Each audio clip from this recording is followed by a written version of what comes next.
Good morning. भौतिक विज्ञान की क्लास में आपका फिर से स्वागत है। इस क्लास में हम जो चैप्टर 13 है वो शुरू कर रखा था अपन ने, और उसमें प्रकाश विद्युत प्रभाव है उसके बारे में अपन अध्ययन कर रहे थे। होप सो आपको समझ में आया होगा प्रकाश विद्युत प्रभाव क्या होता है, कि जब किसी धातु की सतह पर प्रकाश का आपतन होता है दृश्य या पराबैंगनी क्षेत्र में, तो वहाँ धातु की सतह से क्या होते हैं, इलेक्ट्रॉन उत्सर्जित होते हैं। परिपथ अगर पूरा जुड़ा हुआ है तो उस कंडीशन में उन इलेक्ट्रॉन के कारण धारा भी बहती है, और वो धारा प्रकाशिक धारा कहलाती है। ये जो प्रभाव है प्रकाश के कारण विद्युत का उत्पन्न होना, ये क्या कहलाता था, फोटो इलेक्ट्रिक इफेक्ट कहलाता था। अब उसके बाद हमने ये भी देखा था कि फोटो इलेक्ट्रिक के इफेक्ट में जो प्रयोग था, उस प्रयोग के क्या क्या अपन ने निष्कर्ष निकाले थे, और उन निष्कर्षों की बात अपन ने कर भी ली थी। कि पहला निष्कर्ष तो क्या था कि जो धारा है वो किस पर निर्भर करती है, आवृत्ति पर निर्भर नहीं करती, वो तीव्रता पर निर्भर करती है। जैसे तीव्रता बढ़ाएंगे धारा का मान बढ़ेगा। दूसरी बात, जो इलेक्ट्रॉन उत्सर्जित हो रहे हैं उनकी जो गतिज ऊर्जा है वो पोटेंशियल पे डिपेंड कर रही थी, यानी पोटेंशियल किस पे, आवृत्ति पे निर्भर कर रहा था। तो अपन यूँ कह सकते हैं कि जो इलेक्ट्रॉन थे उत्सर्जित, उनकी जो गतिज ऊर्जा थी वो किस पर निर्भर करती है, आवृत्ति पर निर्भर करती है, प्रकाश की तीव्रता पर निर्भर नहीं करती है। तीसरी बात अपन ने क्या देखी थी कि जो अपने पास फोटो इलेक्ट्रिक इफेक्ट है, इसमें जैसे प्रकाश आपतित होता है इलेक्ट्रॉनों का उत्सर्जन होता है, ये जो प्रोसेस होती है इस प्रोसेस में टाइम बहुत कम लगता है, लगभग नैनो सेकेंड के आसपास लगता है, उससे भी कम लगता है। इसका मतलब इसमें समय पश्चता नहीं होती। एक बात जो मैन थी पहले ही देखी गई, पहली बात कि जो एक प्रकाश की आवृत्ति होती है वो एक निश्चित आवृत्ति होती है, उससे कम आवृत्ति का अगर अपन प्रकाश डालते हैं तो चाहे जितनी तीव्रता बढ़ा दें लेकिन इलेक्ट्रॉनों का उत्सर्जन नहीं होता। और उसके बाद अपन ये देखा कि अगर उस आवृत्ति या उससे ज़्यादा का अपन प्रकाश डालते हैं तो चाहे तीव्रता थोड़ी कम भी हो चलेगी, है ना, इलेक्ट्रॉनों का उत्सर्जन जरूर हो जाएगा। ठीक है, वो जो न्यूनतम आवृत्ति की आपने एक कट ऑफ लगाई थी वो क्या कहलाती है, आपका देहली आवृत्ति कहलाती है आपके लिए यहाँ पे। और इस प्रकार से देहली आवृत्ति का कॉन्सेप्ट अपन ने देखा था। फिर अब तीव्रता की बात कर ली, आवृत्ति की बात कर ली, उसके बाद समय पश्चता की बात कर ली, ये सारी चीज़ें अपने पास थी। इन परिणामों को जब देखा गया तो फिर उस समय तक जो ज्ञात भौतिकी थी, प्रकाश की जो प्रकृति थी, उसके आधार पर क्या किया गया, इनकी व्याख्या करने का प्रयास किया गया कि ऐसा क्यों हुआ। तो उस समय तक जो ज्ञात थी भौतिकी, है ना, उसके आधार पर, यानी चिरसम्मत सांख्यिकी के आधार पर, या प्रकाश का तरंग स्वरूप अपन कह सकते हैं उसको, वो चिरसम्मत में आता था उस टाइम तक की जो ज्ञात भौतिकी थी उसमें। तो अपन क्या कहते हैं, चिरसम्मत यांत्रिकी के आधार पर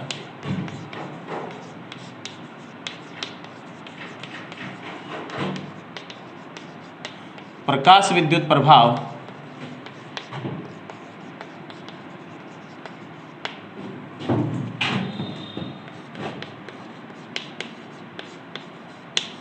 के परिणामों की व्याख्या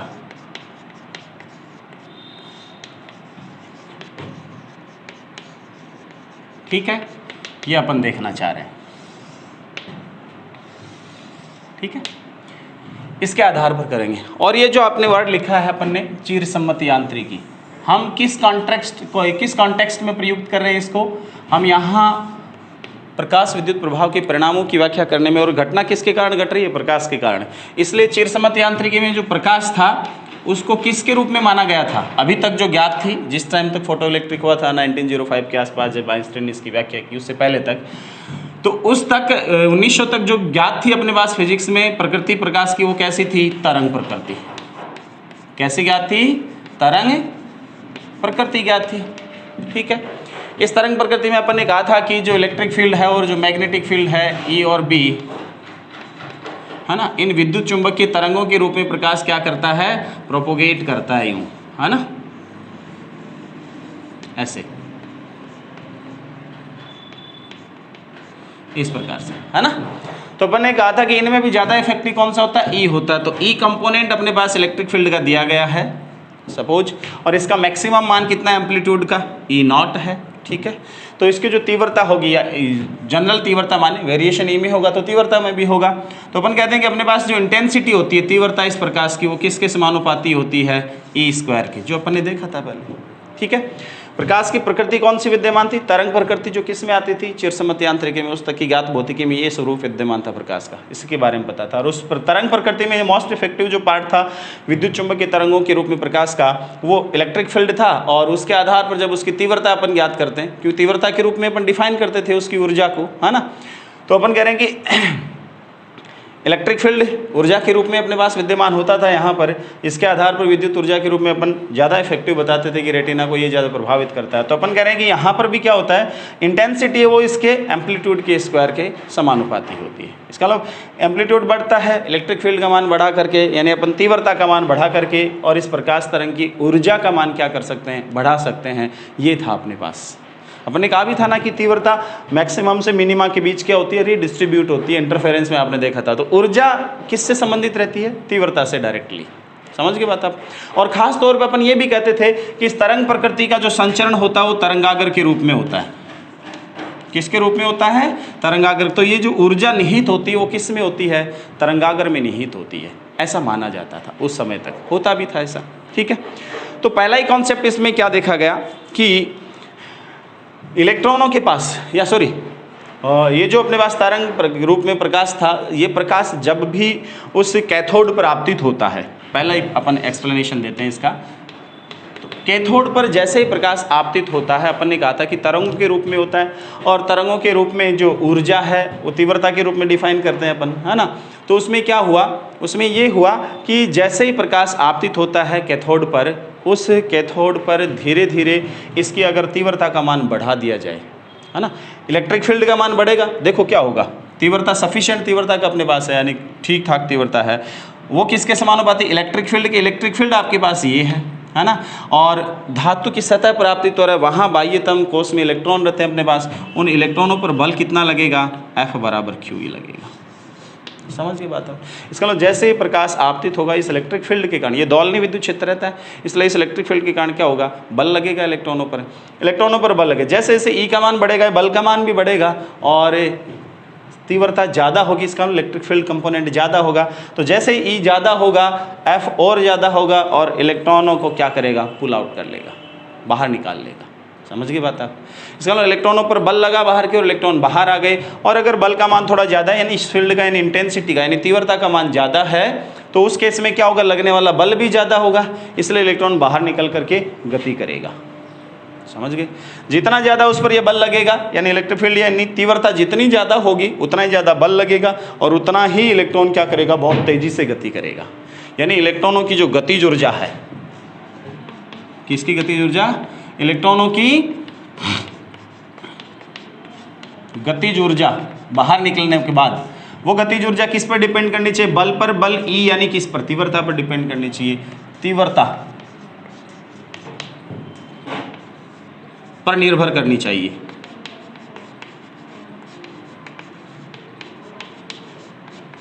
समझ गए?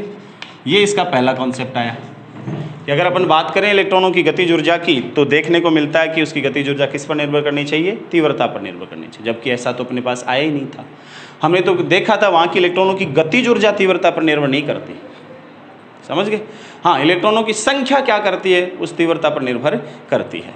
ठीक है, तो नेक्स्ट बात, ये तो एक बात फेल होगी, पहला कॉन्सेप्ट दिया तरंग सिद्धांत के आधार पर, जो नहीं समझा पाया, क्योंकि इसका जस्ट अपोजिट बताता है तरंग सिद्धांत, तो यहाँ कन्फ्यूजन पैदा हो गया। फिर दूसरी घटना क्या थी? दूसरी ये थी कि अपन क्या कह रहे थे यहाँ पर? अपन ये कह रहे थे कि देखो, इस बल की बात करें, ये तीव्रता से डायरेक्टली लिंक्ड होता है इलेक्ट्रिक फील्ड के थ्रू। इलेक्ट्रिक फील्ड ज़्यादा होगा, बल ज़्यादा होगा, है ना। और इलेक्ट्रिक फील्ड यहाँ डिपेंड, आवर्ती पर डिपेंड करता नहीं है। तरंग सिद्धांत में अपन ने बताया कि इलेक्ट्रिक फील्ड है, आवर्ती पर कोई मतलब नहीं है। इलेक्ट्रिक फील्ड का जो आयाम है, आवर्ती से इसका कोई लेना देना नहीं है। ठीक है, तो इसका मतलब आवर्ती पर निर्भरता नहीं दर्शाता, तो बल भी नहीं दर्शाएगा, है ना। और इसका मतलब क्या होगा कि ये जो इलेक्ट्रॉनों को निकालने वाली प्रक्रिया, इसमें केवल बल का मान बढ़ाकर, यानी तीव्रता का मान बढ़ाकर इलेक्ट्रॉनों को निकाला जा सकता है। आवर्ती का कोई रोल ही नहीं होना चाहिए। समझ गई बात आप? इसका मतलब ये हुआ कि इलेक्ट्रॉनों को धातु की सतह से तीव्रता बढ़ाकर, चाहे आवर्ती चाहे कमी हो, कोई जरूरी नहीं है ना, तीव्रता, अकेले तीव्रता बढ़ाकर उसको बाहर निकाला जा सकता है ना। इसका मतलब केवल तीव्रता का मान बढ़ाकर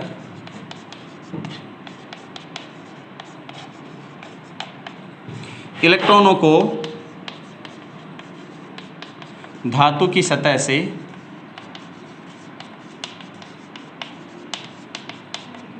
बाहर निकाला जा सकता है।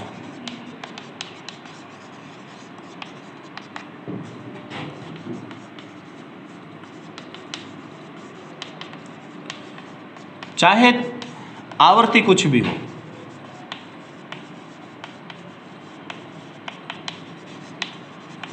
यानी इसके पास देहली आवर्ती का कोई कॉन्सेप्ट नहीं था। ये कहता है कि ऐसी कोई आवर्ती होती ही नहीं है। इस तरंग सिद्धांत के अनुसार व्याख्या करें तो ये कहता है कि केवल तीव्रता बढ़ाओ, आवर्ती पर तो इसकी वैसे ही कोई निर्भरता नहीं है, तो आवर्ती का तो कोई मतलब ही नहीं है कितनी रखो चे, कि आवर्ती से कम रखो चे ज़्यादा रखो, कोई फर्क नहीं पड़ता, केवल तीव्रता बढ़ा दो आप तो बल बढ़ जाएगा और इससे इलेक्ट्रॉनों का उत्सर्जन भी हो ही जाएगा। ठीक है, देर सवेर। इसका मतलब ये हुआ कि यहाँ देहली आवर्ती का कोई कॉन्सेप्ट नहीं है, वो स्वीकार नहीं करता इस कॉन्सेप्ट को। और वो देखने को मिला ही था अपने कि इस आवर्ती से नीचे तो मिलता ही नहीं है इलेक्ट्रॉन, निकलता ही नहीं है इलेक्ट्रॉन बाहर, इसलिए देवली आवर्ती के कॉन्सेप्ट को ये सिद्धांत प्रूव नहीं कर पाया। ये भी नहीं हो पाया, ये भी नहीं। हाँ, तीसरा क्या था? तीसरा क्या था?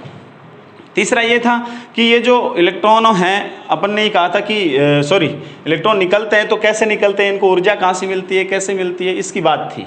तो हमने कहा था कि जो प्रकाश है उसका स्वरूप कैसा माना, तरंग प्रकृति है, और हमने कहा था कि इसकी जो ऊर्जा है ये इसके तरंगागर में विद्यमान होती है। ये जो तरंगागर होते हैं, अपन करें कि इसकी जो ऊर्जा होती है प्रकाश तरंग की किसी समय पर, वो संपूर्ण ऊर्जा इस तरंगागर में क्या होती है, वितरित होती है। समझ गए? वो सारी की सारी क्या होती है, वितरित होती है इसी में। तो अपन करें कि सपोज वो तरंगागर धातु की सतह पर एक साथ आपतित होता है। सपोज ये तरंगागर है और किसी समय पर यहाँ आपतित होता है, यहाँ आपतित होता है। तो ये जो मेरा हाथ था, ये जो हाथ था, इतना एरिया इसने कवर किया, इस एरिया पर तरंगागर आपतित हुआ। इस अब क्या होगा, तरंगागर के पास ई ऊर्जा थी सपोज, ठीक है। अब वो ऊर्जा क्या होगी, हर एक इलेक्ट्रॉन को मिलेगी, समान रूप से वितरित होती है तरंगागर में, इसलिए क्या होगी, वो इतने में बट जाएगी। समझ गए? वो ऊर्जा, कुल ऊर्जा हर एक इलेक्ट्रॉन की थोड़ा थोड़ा हिस्से में आएगा, ठीक भाग में उनको इतना इतना मिलेगा। इलेक्ट्रॉन का काम उतने से बनना नहीं है, इलेक्ट्रॉन उतने से बाहर आना नहीं है, तो क्या किया जाए, तो ये हो कि आपको वेट करना पड़ेगा कि और तरंगागर आपतित होते रहेंगे, तरंगें आती रहेंगी और आपतित होते रहेंगे, धीरे धीरे वो इतनी इतनी ऊर्जा सब में थोड़ी थोड़ी बढ़ते बढ़ते बढ़ेगी ऊर्जा। उस समय बाद इलेक्ट्रॉन के पास इतनी सफिशिएंट ऊर्जा आ पाएगी कि वो बाहर निकल पाएगा। इसका मतलब है कि अपन को कुछ मिनटों से लेकर कुछ घंटों तक भी वेट करना पड़ सकता है। समझ गए? प्रकाश आपतन के बाद इलेक्ट्रॉन निकलने का। जबकि हमने प्रयोग में क्या देखा, ये जो घटना थी ये कैसी थी, इसमें समय पश्चता, इस तरंग सिद्धांत के अनुसार समय पश्चता होगी, जबकि ऐसा देखने को मिला था कि ऐसी समय पश्चता नहीं होगी। समझ गए बात आप? ठीक है, ये वाली घटना देखने को मिली थी कि समय पश्चता। इससे तो कह रहा है कि आपको वेट करना पड़ेगा, क्योंकि थोड़ी थोड़ी इलेक्ट्रॉनों को मिलती जाएगी, वे मिलते मिलते निकलेगी, तब जाकर के इलेक्ट्रॉन बाहर आएगा। इसको भी समझा नहीं पाया समय पश्चता। चौथी बात क्या देखी कि ये जो इलेक्ट्रॉन थे, है ना, इन इलेक्ट्रॉनों पर ऊर्जा आपतित होगी, तरंगागर आपतित होंगी, ऊर्जा मिलती जाएगी मिलती जाएगी मिलती जाएगी। अब इनके पास सफिशिएंट ऊर्जा होगी सपोज, और इलेक्ट्रॉन निकला है ना। तो इलेक्ट्रॉन जैसे ही बाहर निकला है तो उसकी जो गतिज ऊर्जा, उसका इस आवर्ती से कोई लेना देना नहीं है। समझ गए बात आप? क्योंकि तरंग स्वरूप तरंगागर में ऊर्जा एम्पलीट्यूड के फॉर्म में इंटेंसिटी डिफाइन करते हैं, उसका आवर्ती से कोई संबंध नहीं है। तो इसका मतलब उन्होंने कहा था कि इससे जो इलेक्ट्रॉन निकलेगा उसकी जो गतिज ऊर्जा है, यानी इलेक्ट्रॉन की अधिकतम गतिज ऊर्जा बाहर निकलने के बाद, अधिकतम गतिज ऊर्जा है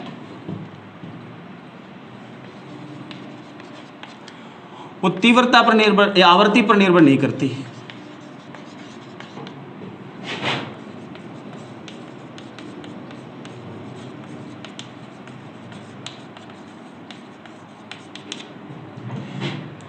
जबकि ऐसा देखा गया था कि अधिकतम गतिज ऊर्जा वो किस पर निर्भर करती है, आवर्ती पर ही निर्भर करती है, तो तीव्रता पर तो निर्भर करती ही नहीं। समझ गए बात आप? ये सारी जो घटनाएं थी या ये जो परिणाम थे, इन परिणामों की व्याख्या करने में ये तरंग सिद्धांत असफल। हाँ, इसका एक छोटा सा सफलता का कारण क्या रहा, या एक छोटी सी बात ये बता पाया कि जैसे तीव्रता बढ़ाते हैं इलेक्ट्रॉन निकल जाते हैं, तो इलेक्ट्रॉनों की जो संख्या है वो बढ़ जाती है। इसका मतलब धारा का मान जरूर बढ़ जाता है तीव्रता बढ़ाने से। हाँ, वो बात ठीक भी थी, तीव्रता बढ़ाओगी, लेकिन उसमें अड़चन यही आ जाती थी कि एक निश्चित आवर्ती से ऊपर होनी चाहिए। है ना। जो तीव्रता आप डाल रहे हो वो प्रकाश है, उस प्रकाश की आवृत्ति की न्यूनतम आवृत्ति से क्या होनी चाहिए, ज़्यादा होनी चाहिए। लेकिन ये तो कह रहे तो किसी पे भी निकाल लो, जो कि बात संभव नहीं थी। इसलिए इस प्रकार से किसी भी प्रायोगिक परिणाम की व्याख्या ये प्रकाश विद्युत प्रभाव का जो चिरसम्मत यांत्रिका वाला सिद्धांत था, यानी तरंग प्रकृति वाला सिद्धांत था, ये बिल्कुल नहीं कर पाया। इसलिए ये सिद्धांत क्या हुआ, फेल हुआ। अब लोगों में हलचल मची कि प्रयोग हो गया, परिणाम आ गए, है ना। तो अब क्या हो, इसको समझाएं कैसे कि जो ज्ञात फिजिक्स थी, फिजिक्स तो हमने लगा दी सारी, है ना। इतनी पता थी हमें प्रकाश के बारे में, प्रकाश की प्रकृति के बारे में इतनी पता थी, जो सारी की सारी लगा दी। लगाने के बाद भी बात नहीं बनी, तो अब क्या करें, समझ गए। तो फिर इधर उधर ताका जाके शुरू हुई और पता चला कि 1900 के आसपास प्लांक ने एक नया कॉन्सेप्ट दिया है ना। मैक्स प्लांक का नाम सुना आपने, प्लांक। सामान्य तौर पे अपन प्लांक के नाम से जानते, प्लांक कांस्टेंट, बार बार ये कहते हैं, पूरा नाम नहीं लेते बेचारे का। ये मैक्स प्लांक जो थे, इनका एक कॉन्सेप्ट आया, किन को लेकर, कृष्णिका विकिरण को लेकर। किसको लेकर, कृष्णिका विकिरण को लेकर इनका एक कॉन्सेप्ट आया। क्या आया, आपने कृष्णिका विकिरण क्या होता है मैं आपको बताता हूँ, है ना। आपने एक सिंपल एग्जांपल देखें तो आपने कई बार देखो ना, पहले वो लोहे, ये जो लोहे वाला तवा होता है ना, तवा जिसको अपन चूल्हे पर रख के रोटियां बनाते हैं, तो इस तवे को कई बार अपन क्या करते हैं, आप देखना, इसको उल्टा रख देते हैं ना, कई बार उतार करके उल्टा रखते हैं, तो देखते हैं कि वहाँ छोटा छोटा आपको इस स्पार्किंग सा प्रकाश सा दिखता है, छोटा छोटा, है ना। ठीक है, तो ये जो तवा है एक तरह से पिछला हिस्सा है, इसको अपन ब्लैक बॉडी कह सकते हैं, कृष्णिका कह सकते हैं। ठीक है, और इससे जो प्रकाश आ रहा है थोड़ा थोड़ा, उसको प्रकाश उत्सर्जन कह सकते हैं। वो कृष्णिका का प्रकाश उत्सर्जन है, और वो जो प्रकाश जिन किरणों के रूप में उत्सर्जित है उनको क्या कहते हैं, विकिरण, कृष्णिका विकिरण। यानी उस ब्लैक बॉडी से क्या आ रही हैं, कृष्णिकाएं उत्सर्जित हो रही है। ठीक है, अब क्या हुआ, उस टाइम ऐसी ब्लैक बॉडियां डिफाइन देखी गई, और उन ब्लैक बॉडियों से जो प्रकाश उत्सर्जित होकर आ रहा था उनका अलग अलग ताप किया गया, है ना। उस तवे को भी अलग अलग ताप पे रखेंगे तो दिखेगा आपको, है ना। तो अलग अलग ताप पर जब उनको रखा गया और फिर देखा गया उनसे जो उत्सर्जित प्रकाश आ रहा है, उस प्रकाश का जब अपन यहाँ ग्राफ खींचते हैं, उसको अपन स्पेक्ट्रम कहते हैं। एनर्जी, ये एमिसिव पावर, उत्सर्जन क्षमता और तरंग दैर्ध्य आवर्ती के बीच अपन ग्राफ खींचते हैं, और वो जो ग्राफ देखा गया, उस ग्राफ की व्याख्या भी उसी टाइम असफल रही। समझ गए, यानी कृष्णिका से जो विकिरणें निकलते हैं ना उस टाइम, जो तवे से निकल रहे हैं इस प्रकार की, है ना, उन विकिरणों को, उनकी विकिरणों की उत्सर्जन क्षमता और क्या, उनकी आवर्ती और तरंग दैर्ध्य के बीच क्या किया गया, इन दो चीज़ों के बीच ग्राफ खींचा गया, और विभिन्न उत्सर्जन क्षमताओं की देखी गई कि किन आवर्तियों पे कितनी मिल रही है, किन आवर्तियों पे कितनी, है ना। और फिर क्या किया गया, उस ग्राफ की जब व्याख्या करी गई, यानी उसकी विकिरणों की जब व्याख्या करी गई उत्सर्जन की, तो उस टाइम तक तरंग सिद्धांत ज्ञात था विकिरणों का, तो पता चला कि वो भी उसकी व्याख्या नहीं कर पाया। बैक टू बैक दो घटनाएं हो गई, एक तो कृष्णिका विकिरणों की व्याख्या नहीं हो पाई, एक इधर फोटो इलेक्ट्रिक इफेक्ट आ गया, बैक टू बैक एक थोड़ा सा और आगे चले तो कॉम्पटन इफेक्ट आ गया। ऐसी कई घटनाएं घटी उस ड्यूरेशन में। तो अब प्लांक ने क्या किया, सोचा इस पे कि वो कृष्णिका विकिरण वाले पे वो काम कर रहा था, तो उसने सोचा कि इसका ऐसे कैसे हुआ, तो वहां उसने एक कॉन्सेप्ट दिया कि उससे जो कृष्णिका से विद्युत चुंबकीय विकिरणें उत्सर्जित होती है ना, उनकी प्रकृति तो कैसी होगी, विद्युत चुंबकीय विकिरणों की प्रकृति होगी। ठीक है, अब ये कह रहा है कि इन विद्युत चुंबकीय विकिरणों की जो प्रकृति होगी ना, वो ध्यान देना जरा, उस प्रकृति की बात करी उसने कहा था कि हमने तरंग सिद्धांत तो मान लिया, है ना, और अपन ये देखें कि विकिरणें तरंगों के रूप में उत्सर्जित हो रही हैं, तब तो उस ग्राफ की व्याख्या नहीं कर पाते। लेकिन अगर अपन ये माने कि इन विद्युत चुंबकीय विकिरणों का एक नया स्वरूप माने कि ये छोटे छोटे ऊर्जा के पैकेटों के रूप में उत्सर्जित होती हैं, है ना। किसके रूप में उत्सर्जित होते हैं, छोटे छोटे ऊर्जा बंडलों के रूप में। वो कहता है कि इसमें सतत नहीं होता मामला, है ना, लगातार विकिरण ऐसे नहीं मिलती तरंग के रूप में। अब तो ऊर्जा का जो उत्सर्जन हो रहा है ना उस तवे से, या जहाँ भी ब्लैक बॉडी, उस ब्लैक बॉडी से उत्सर्जन जो हो रहा है ऊर्जा का, वो ऐसे छोटे छोटे ऊर्जा के बंडलों के रूप में आते हैं, पैकेट्स छूटते हैं ऊर्जा के। समझ गए बात आप, छोटे छोटे बंडल जिनका व्यवहार कणों के जैसा सा होता है। और इन ऊर्जा बंडलों को उसने क्या नाम दिया, इसने उसको क्वांटा नाम दिया। क्या नाम दिया, क्वांटा नाम दिया। ये कहा कि वो छोटे छोटे ऊर्जा के बंडल होते हैं जो कण सदृश व्यवहार करते हैं, और वो कणों के रूप में ऐसे ऊर्जा के पैकेटों के रूप में बाहर आते हैं, ऐसी ऊर्जा तरंगों के रूप में बाहर नहीं आती एकदम से। अब ये बात उस टाइम रिवोल्यूशनरी थी, क्रांतिकारी थी। इस बात को लेकर के जैसे ही उस स्पेक्ट्रम पे गए तो सफलतापूर्वक उसकी व्याख्या हो गई। समझ गए बात आप? इसका मतलब इस क्वांटम सिद्धांत को क्या मिली उस टाइम? प्रतिष्ठा मिली, धीरे धीरे फेमस हुआ। इतने में आइंस्टीन को भी इसकी भनक लगी। आइंस्टीन ने देखा कि अच्छा, प्लांक ने कृष्णिका विकिरणों को ऐसे माना है, विद्युत चुंबकीय विकिरणों को क्वांटा के रूप में माना है, तो उन्होंने भी एक पेपर निकाल दिया। किस पे? फोटोइलेक्ट्रिक इफेक्ट के परिणामों पे, जो अभी तक सॉल्व नहीं हुए थे। तो आइंस्टीन ने फिर क्या किया, ये कहा कि उसने कहा कि ये जो विद्युत चुंबकीय विकिरण है ना, ये क्वांटा के रूप में है। तो उसने कहा था कि ये जो प्रकाश अपने पास है दृश्य या परावैंगनी क्षेत्र में, वो भी विद्युत चुंबकीय विकिरणों का एक उदाहरण है। तो प्रकाश है, ये भी क्या होता है, इन छोटे छोटे ऊर्जा पैकेटों के या बंडलों के रूप में निकलता है या आपतित होता है। इसका मतलब ये हुआ कि वो भी इन क्वांटा के रूप में धातु की सतह पर या कैथोड पर क्या होता है, आपतित होता है, सीधा तरंग स्वरूप नहीं होता। फिर किसकी अवधारणा पड़ी? क्वांटा की, जिसको कालांतर में एक नया नाम दिया गया है ना, फोटोन। क्या नाम दिया गया? फोटोन। विद्युत चुंबकीय जो विकिरणें हैं उनका क्वांटा क्या कहलाता है? फोटोन कहलाता है। इसके नाम से अब आजकल जनरली अपन फोटोन के नाम से डालते हैं। हालांकि उस टाइम तो आइंस्टीन ने अपने पेपर पब्लिश किए, उनमें भी क्वांटा ही सब प्रयुक्त किया था कि प्रकाश का छोटा छोटा जो बंडलों का स्वरूप है वो क्या कहलाता है? क्वांटा कहलाता है। ठीक है। और उसने कहा था कि इनके रूप में अगर प्रकाश को माना जाए, समझ गए, इन क्वांटा के रूप में अगर प्रकाश को माना जाए तो फिर अपन जैसे ही व्याख्या करते हैं इस किसकी, ये जो प्रकाश विद्युत प्रभाव है इसकी परिणामों की, तो उस कंडीशन में उसकी जो व्याख्या थी वो सफलतापूर्वक होगी। 1 बाय 1 करके जो जो रिजल्ट्स आए थे उन रिजल्ट्स का एक्सप्लेनेशन ईजी वे में हो गया। ठीक है। तो इसका स्वरूप कैसा माना गया क्वांटा का? ये कहा गया कि प्रकाश का जो एक क्वांटा होता है, इसकी अपन बात कर लें, फोटोन की अवधारणा के नाम से जाना जाता है। इसको किस नाम से जाना जाता है? फोटोन की अवधारणा या क्वांटा या फोटोन की अवधारणा।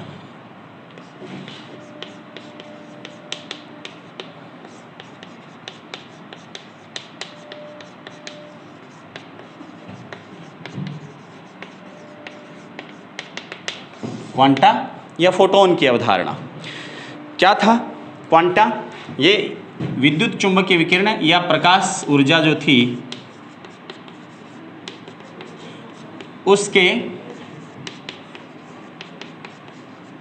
छोटे छोटे पैकेट, ये क्या कहलाए? क्वांटा कहलाए। इनको फोटोन भी नाम दिया गया है ना।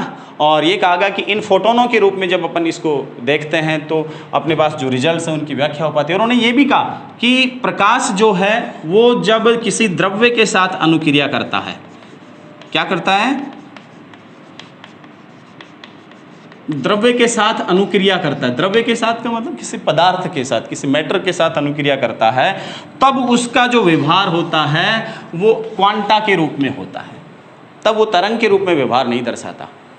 अब नया स्वरूप आ गया प्रकाश का फिर से, है ना। लेकिन आपने देखा कि क्वांटा एक कण की तरह ही व्यवहार करता है। लेकिन आपने देखा था कि पहले न्यूटन वगैरह ने भी एक कण की अवधारणा दी थी, लेकिन उससे ये किस प्रकार डिफरेंट है उसकी व्याख्या अपन यहाँ करते हैं, है ना। ये क्वांटा के जो गुणधर्म है, फोटोन के गुणधर्म है, उनकी अपन व्याख्या करते हैं। ये कहा गया कि जो फोटोन है ये प्रकाश के वेग से किसके वेग से चलता है? निर्वात में 3 × 10⁸ मीटर पर सेकेंड, ये इसका वेग होता है। ये जो फोटोन होता है ये निर्वात में 3 × 10⁸ मीटर पर सेकेंड से चलता है, यानी प्रकाश के वेग से ही चलता है। दूसरी चीज क्या देखी गई? इसका जो द्रव्यमान है वो कितना होता है? विराम द्रव्यमान 0 होता है। द्रव्यमान क्या होता है? 0 होता है। इस पर कोई आवेश नहीं होता, आवेश रहित होता है। आवेश भी क्या होता है? इस पर 0 होता है। हाँ, इसकी जो ऊर्जा होती है, एक फोटोन की ऊर्जा जो होती है वो किस रूप में दी जाती है? E = hν या hc/λ। यही बात वहां इफेक्ट डालेगी कि ऊर्जा वास्तव में, जो फोटोन की ऊर्जा ना, प्रकाश जो आपती तो उसकी ऊर्जा वास्तव में किस पर डिपेंड कर रही है? यहाँ पर इस स्थिति में प्रकाश विद्युत प्रभाव में न्यू पर डिपेंड कर रही है। समझ गए। और इसका संवेग भी होगा P = h/λ, hc⁻. ठीक है, ये स्थिति थी। फिर कहा गया कि ये जो आवेश रहित है, इसका मतलब ये विद्युत और चुंबकीय क्षेत्रों में अविक्षेपित रहता है। अगर उनसे गुजरता है तो क्या होता है? विद्युत और चुंबकीय क्षेत्रों में क्या रहता है? अविक्षेपित रहता है। इसकी ऊर्जा ध्यान देना, इसकी ऊर्जा तीव्रता पर डिपेंड नहीं करी, इसकी ऊर्जा आवर्ती पर निर्भरता दर्शा रही है। ये फोटोन की कुछ अवधारणाएं थी, फोटोन के कुछ गुण थे जो अपन ने क्या करते हैं बताते हैं। इसलिए अपन कह रहे हैं कि ये जो फोटोन थे इनके बारे में अपन ने सारे के सारे गुण पढ़े। अब इन्हीं के आधार पर, इन्हीं गुणों को मान करके प्रकाश का एक नया स्वरूप दिया गया और इनके आधार पर ही अपन क्या करेंगे, अब प्रकाश विद्युत प्रभाव की व्याख्या करेंगे। जो प्रकाश विद्युत प्रभाव की क्या कहलाता है, फोटोन या क्वांटम प्रभाव या क्वांटम जो रूप है उसके आधार पर प्रकाश की जो परिणाम थे प्रकाश विद्युत प्रभाव की उनकी व्याख्या, ठीक है, वो अपन पढ़ेंगे नेक्स्ट लेक्चर में। इसको क्वांटम इफेक्ट भी कहा जाता है कि क्वांटम रूप से इसका अपन ले रहे हैं, छोटे छोटे क्वांटा के रूप में इसको कंसीडर कर रहे हैं, तो इसका क्वांटम प्रभाव भी कहलाता है एक तरह से प्रकाश विद्युत प्रभाव की एक्सप्लेनेशन। वो आइंस्टीन ने दी थी और आइंस्टीन किस प्रकार से इसकी व्याख्या करता है वो अपन क्या करेंगे नेक्स्ट लेक्चर में देखेंगे। धन्यवाद।